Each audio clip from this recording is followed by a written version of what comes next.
Hello, dumpsterinos and frugalistas. I am going to now answer for you your top 5 dumpster diving questions. Yay! And I've answered these questions before, but it occurred to me there are a lot of new viewers out there, and I sometimes notice that the same questions are being asked in the comment section, and a lot of times I type out the responses, but then I get to the point of thinking I just should make a video about this because there's enough new people that... So,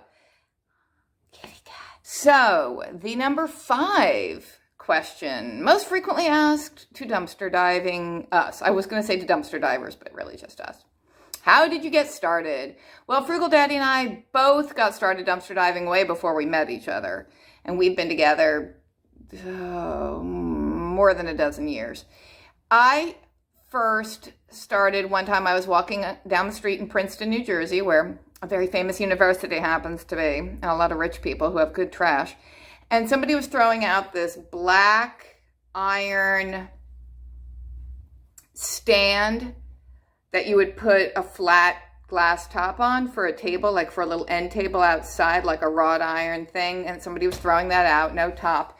I was just walking along on trash day and saw it and picked it up, brought it home and got a top for it. That was my first piece of garbage I ever brought home. And at that point, I was living in a huge condo complex development, whatever you call it. And we had dumpsters there for our trash. And all the time, people would leave things by the dumpsters that they didn't want anymore, and then neighbors would take them. And one time somebody left a couple huge rocking chairs, like big outdoor, these things were so freaking heavy, rocking chairs. And I dragged them home and I painted them. I had those for years. Eventually they kind of fell apart. Wood does rot, but Frugal Daddy used to pick things out of the trash all the time at work, and because he can fix things too. So he's always one to pick up a broken bicycle or a lawnmower or a lamp or a vacuum. That went way back. In terms of dumpster diving for food, I would say, how long has that been now? 5 or 6 years maybe? And I think basically as soon as we heard that people dumpster dove for food, like really good quality, just thrown away, wasted food, we were in. I didn't question it. I didn't ask any of these questions.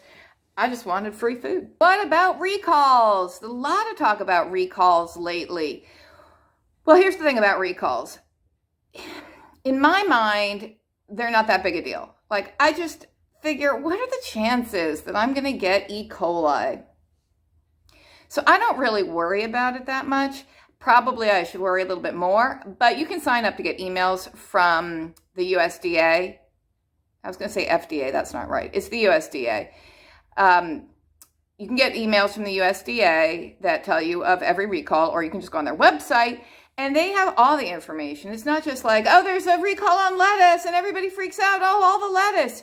It's specific. Like recently, there was the voluntary recall, voluntary by the company, Dole lettuce, produced in California and Ohio on certain dates with certain code numbers on the bags and certain best by dates.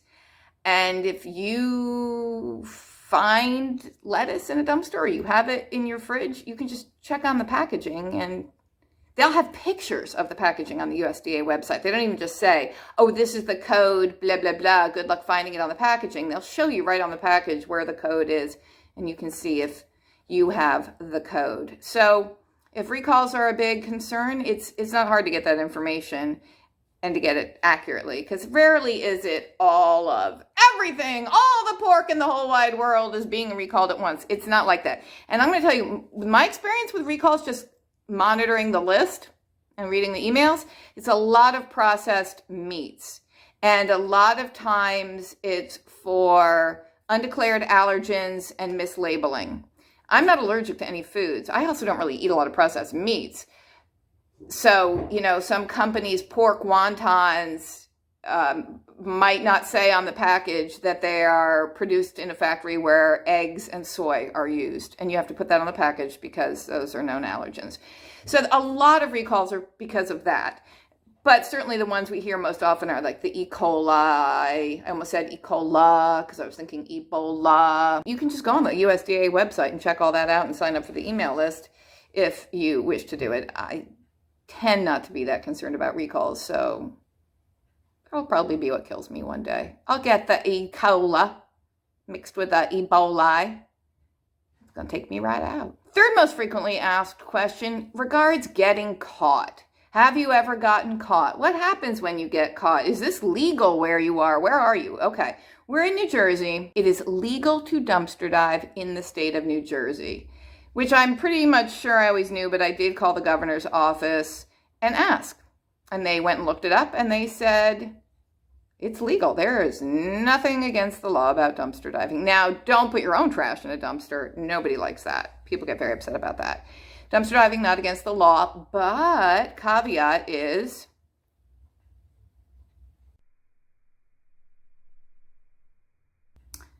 what if you're trespassing? I then called my local county prosecutor and I asked, when would this be an issue? When would trespassing be an issue? And I was told there is no presumption of privacy in a driveway or a parking lot, or, when a dumpster is outside of a building. Just like it isn't trespassing when you go inside Walmart. It's private property. They own it, but it's open to the public. There's no presumption of privacy there. There's no presumption of privacy in a dumpster that's open to the world. Now, if it says no trespassing on it, just go on to another dumpster. Then you don't go to that one because it says that. Don't do that. But, all right, so it's not against the law. Now, in terms of getting caught, oh, yes.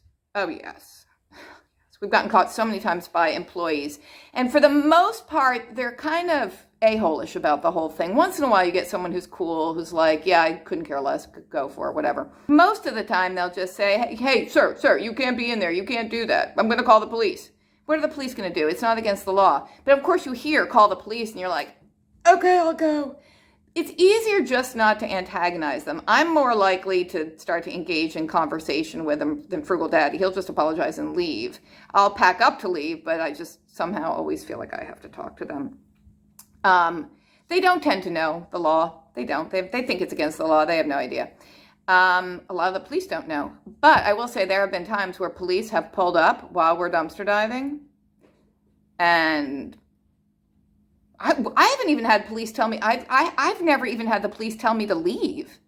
Like that time really recently where we were dumpster diving at that charity place and the cop came by and I was chatting with him for a long time and I wouldn't let him escape. He never told us to leave.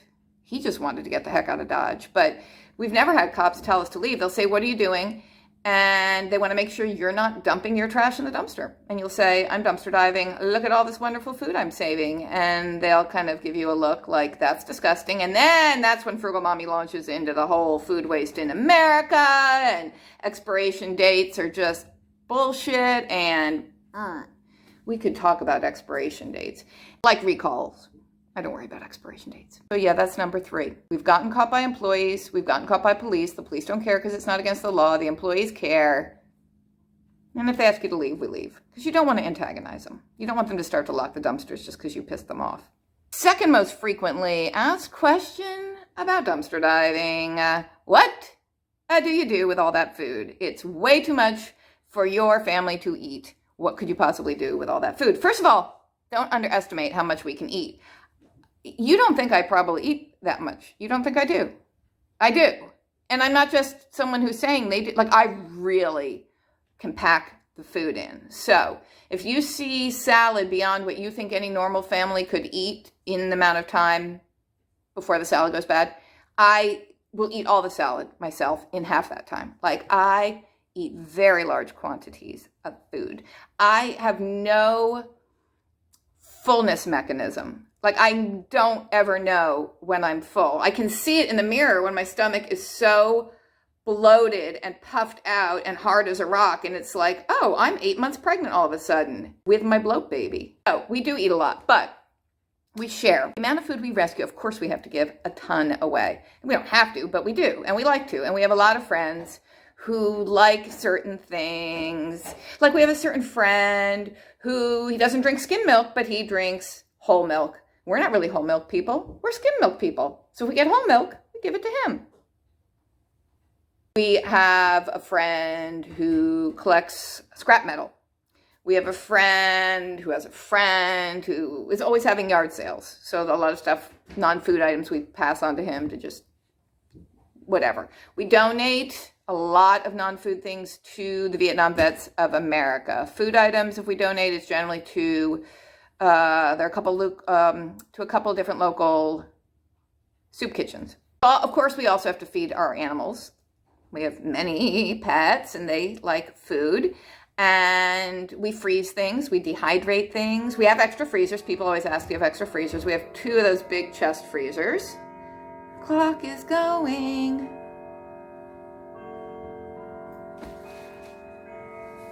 That clock thinks it's 9 o'clock on the dot, and it's not. It's like 10:15. Dehydrate, freeze, compost. Share, donate, eat. That's pretty much what we do with all the food. And the number 1 question that dumpster divers get asked, if those dumpster divers are us, have you ever gotten sick from the food? Wow, she went up fast. No, we never have gotten sick from the dumpster food, ever.